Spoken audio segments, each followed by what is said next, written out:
Hello, everybody. Thanks for joining us. This is Scott coming to you from Canada. And this is Andy coming to you from the United Kingdom. I'm going to have to start traveling again soon because I'm getting sick of being, announcing that I'm in this country all the time. Would you get on it? Would you get on it? I mean, come on. Well, we're hosting an event this week, so we've got everybody traveling to see us. I'm looking forward to it. Um, Good to see you, Andy, as always. This is Tea in Timbits, global perspectives on business development to help you prosper. Um, we are in a new month. Happy summer. I mean, it's been summer for a little while, but we're here in the month of June, and uh, we're gonna dedicate our conversations this month to the theme of crisis management. We're still in business development. We haven't switched job functions or industry specialties here, but I do think that this comes up quite a lot. Um, in managing businesses and in developing businesses and growing businesses and sales. So we'll get into that in more detail. Before we do, it is your turn to ruminate. Andy, what's your story today? Well, it's a story that has absolutely nothing to do with crisis management or the theme that we're doing for this month, but nonetheless, it's in my story bank, so I'm using it because I was caught off guard knowing that I was going to do a story. This is something that I have recently been taught. I mean, I know you're more active on the AI revolution and usage than I am, and I I asked a friend who has been very active in the AI world, and he's been building programs and algorithms and stuff that are very, very, very complicated for the financial investment industry. So way beyond anything that I would ever need or would want. But I thought, well, he's got a lot of experience in this area, and I thought if I'd ask him to give me some tips and some tricks on how to utilize the AI world and bring it into what I'm doing, and he just basically said, and this is the reason I'm sharing this story is it's a good tip that will apply to absolutely everybody who's listening, regardless of how you are going to be using AI, and it is about asking the AI questions and understanding your own questions as well. So having a set of 10 core questions that you will ask yourself and that the AI will ask you, because then that way you are going to have to think about those answers and explain things in a certain way. And because of you doing that, then you are actually feeding that algorithm, feeding that AI model with the information that is necessary for it to be able to help you. It's like training a member of staff. And I hadn't thought about it like that before. Mm-hmm. But of course, if you are training a member of staff or you're educating your audience or you're trying to sell to somebody, of course, you have to be aware of what the questions are that you need to be asked and that you need to ask. And the AI shouldn't be treated any differently to that. And that was a big eye opener for me. I mean, the 10 questions that were relevant for me are maybe different for other people, but try and keep it to 10 or more, he said. And the reason for that is that it makes you dive a lot deeper into different things. It gives the algorithm more understanding of your tone of voice, of your approach to things, of your writing style, and it's much better able and much better equipped to assist you in communication and reviewing documents and decisions than it would otherwise have been. So my story is train your AI in you. That's a good reminder, and it's a good piece of advice for folks who are just kind of immersing themselves in it. And I really Like mean me. Yeah.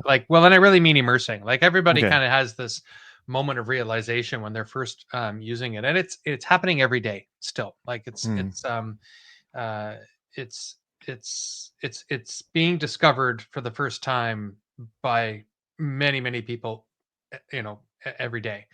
And then there's kind of a fascination with it. You're like, oh my god, this is what everybody's going on with. This is the coolest, and on it goes. And then after you've used it for a while, you start to realize some of its patterns and drawbacks and shortcomings. And I think the advice that you got from your friend there is very good advice.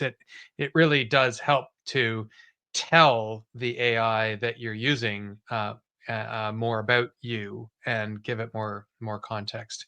And if you uh, when you get to that point, it's also worth your while to explore the settings of your account and your profile, because you can fine tune it and give it some directive, and there'll actually be some fields where you can tell it sort of how to behave, how to interact with you, how to talk to you, how not to do it, and that can actually help you get past some of those shortcomings, and it also makes you more aware of them. So anyway, good comment. Mini little preamble Like episode. a mini episode there almost. Thanks for sharing. So as I mentioned, we're going to be talking about crisis management in the month of June here. Um, let's let's kick it off with a conversation about leading under pressure and what it means to lead under pressure. And we had in brackets, sort of as a subtitle, controlling the narrative.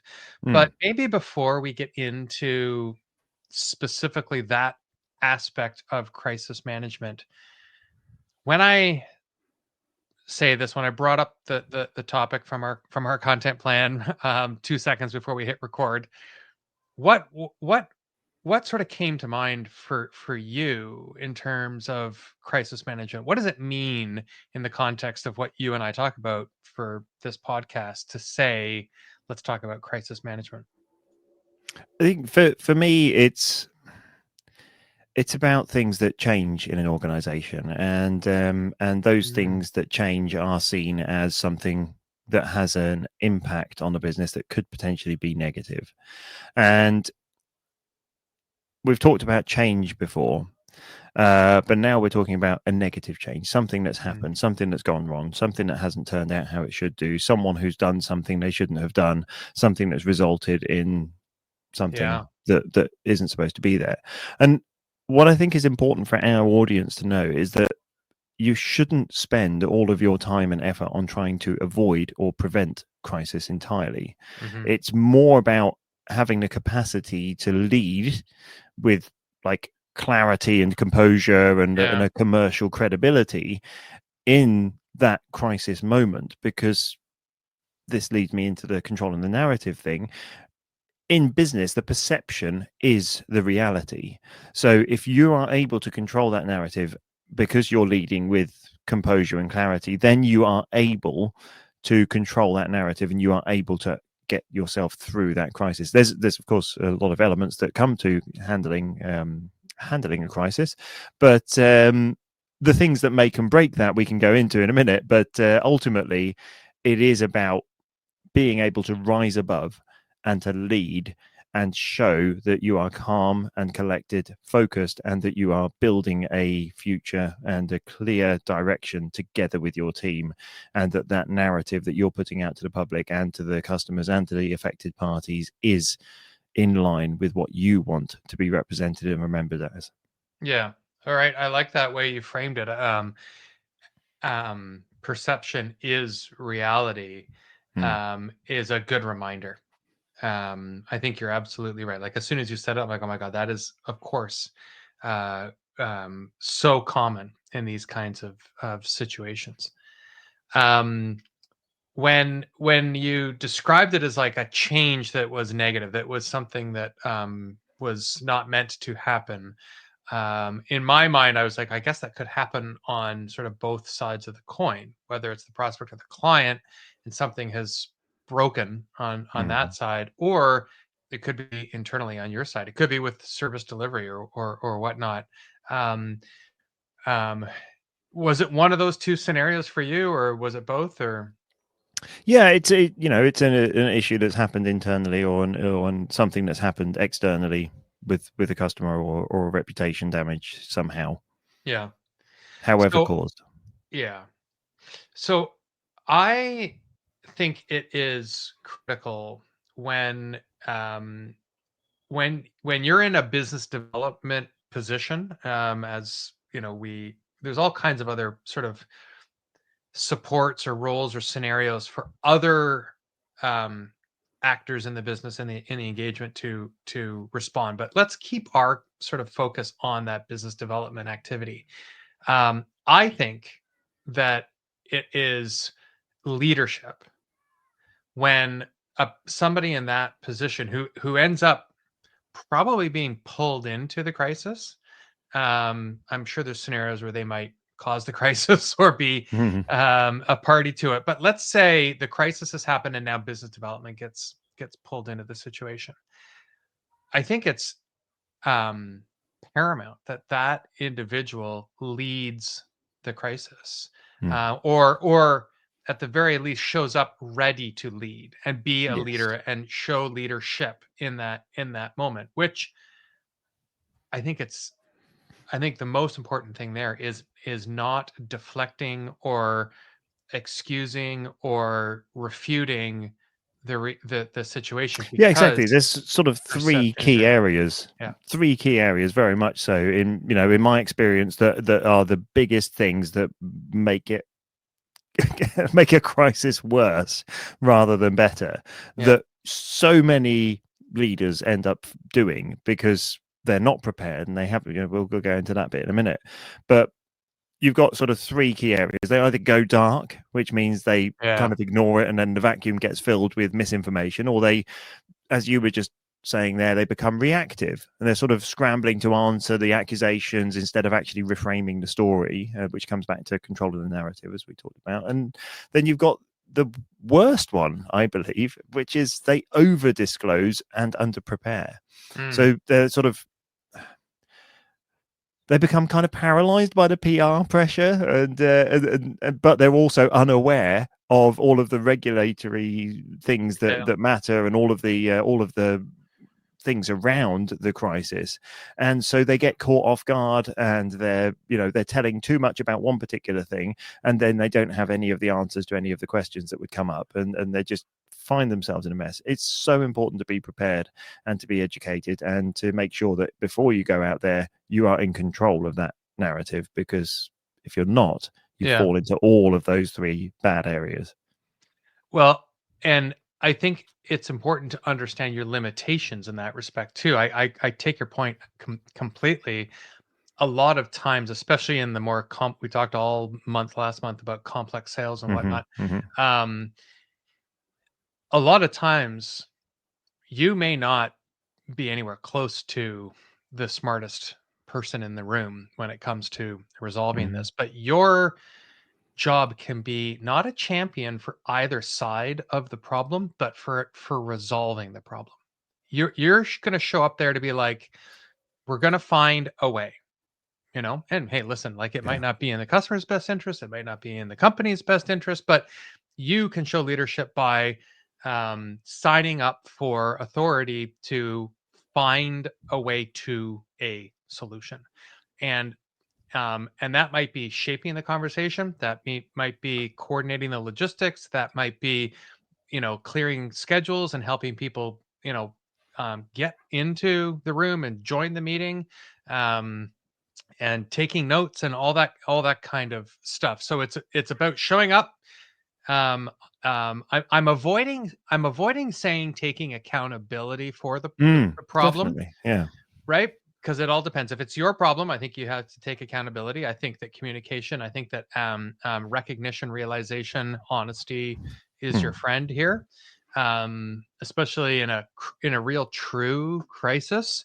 One of two things is going to happen. You're going to show resilience and strength of character and brand value and relationship commitment, or you're never going to do business together again. But you can still come away from those outcomes with integrity, brand value, and all the rest. Yeah, I mean, in the best scenario, you see a crisis coming and you can be proactive with your your communications. Right. That doesn't really happen very often. So it comes into what you're saying there, that you got to really kind of speak with that executive presence. Even if even if you're a middle manager or whatever, you're in a crisis situation. Your job is to, even under that pressure, sort of sound like the future rather than the past. And but again, having a strategy focusing on how you're going to handle that communication and kind of synchronizing your communication with your behavior, because sometimes that's disconnected as well. People say something and then they carry on acting as they were doing before. No.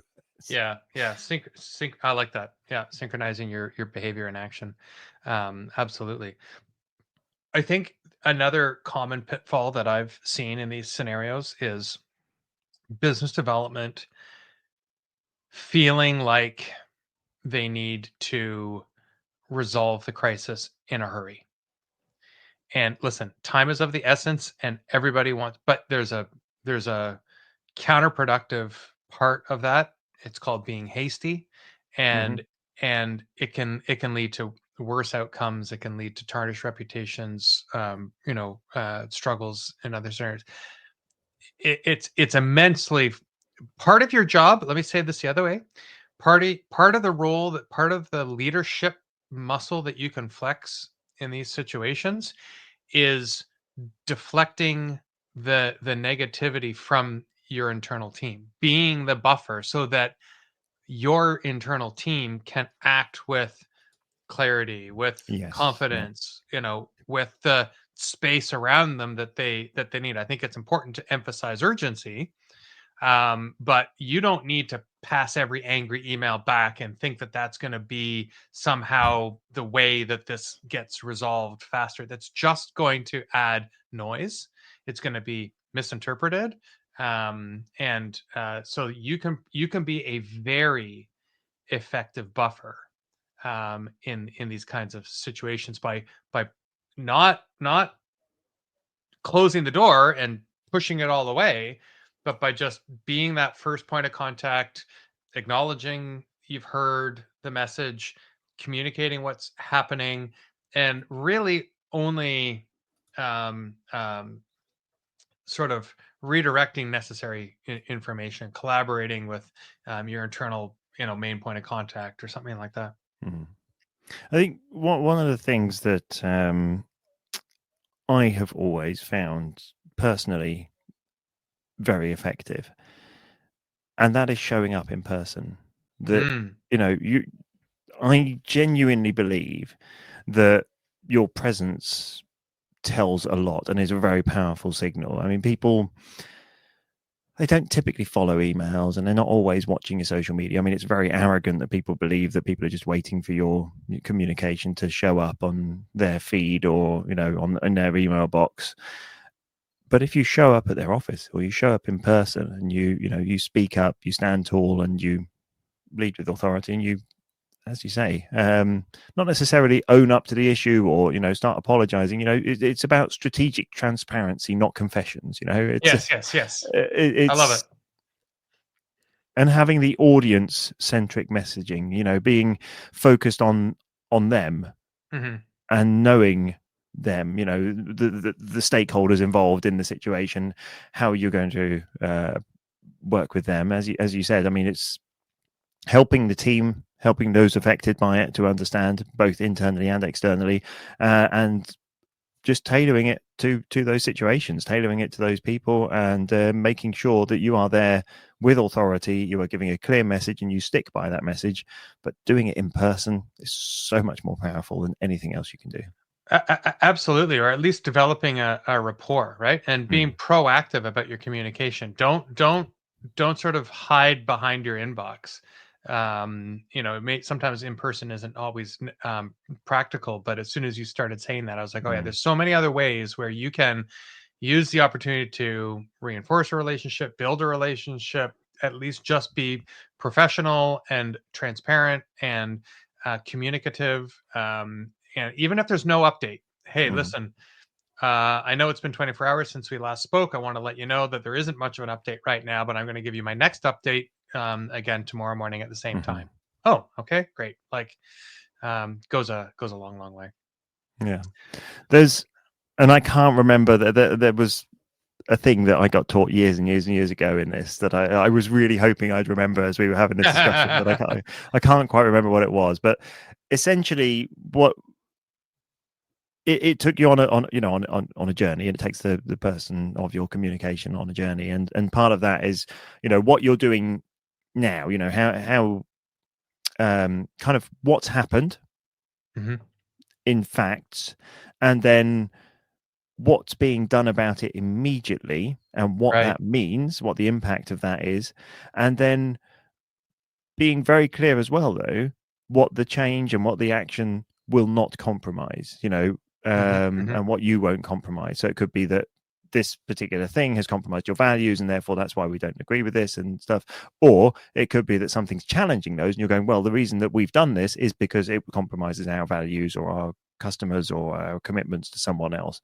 So just being very, very clear on that communication.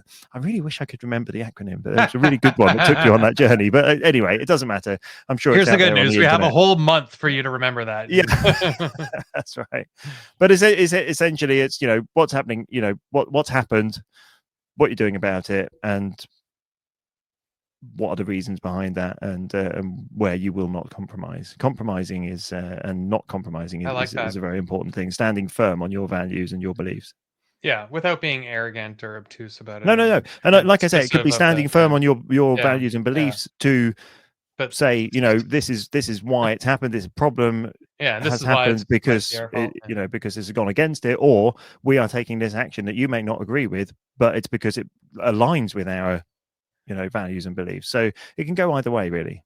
Yeah, yeah. It's got me also thinking that like sometimes we don't reinforce this kind of thinking and approach because Mm, we just want to hope that we never have another crisis exactly, and that's to so deal silly. with. And certain businesses are crisis like prone. Hmm. They have other shortcomings that always lead them to crisis, and some genuinely don't have it happen that often. Mm, And I think in either case, it's worth talking about it, knowing when you can see the signs and all the other things that we'll spend the rest of the month getting into. So, um, yes, yeah, well, we covered a lot of ground there, Andy. I wasn't sure how much ground we would cover when we hit record, but I really like sort of the evolution of the conversation that we went through, from sort of even identifying what we mean by a crisis to how to be a real honest leader from a business development perspective. It's very nuanced. There's a lot of points. So hopefully everybody takes something away from this conversation today. Um, Thanks, everybody. This has been another episode of Tea and Timbits. If you would like to get in touch, we're on LinkedIn. We always mention the website right away, we do, yeah. tandtimbits.com. Please check it out. Please visit it. Visit us. You can get in touch that way. You can listen to all the back episodes. But we're also on LinkedIn. So hit the follow button. Send us a note. We'd love to hear from you. Thanks, Andy. Thanks, everybody. Been a pleasure. Thanks very much.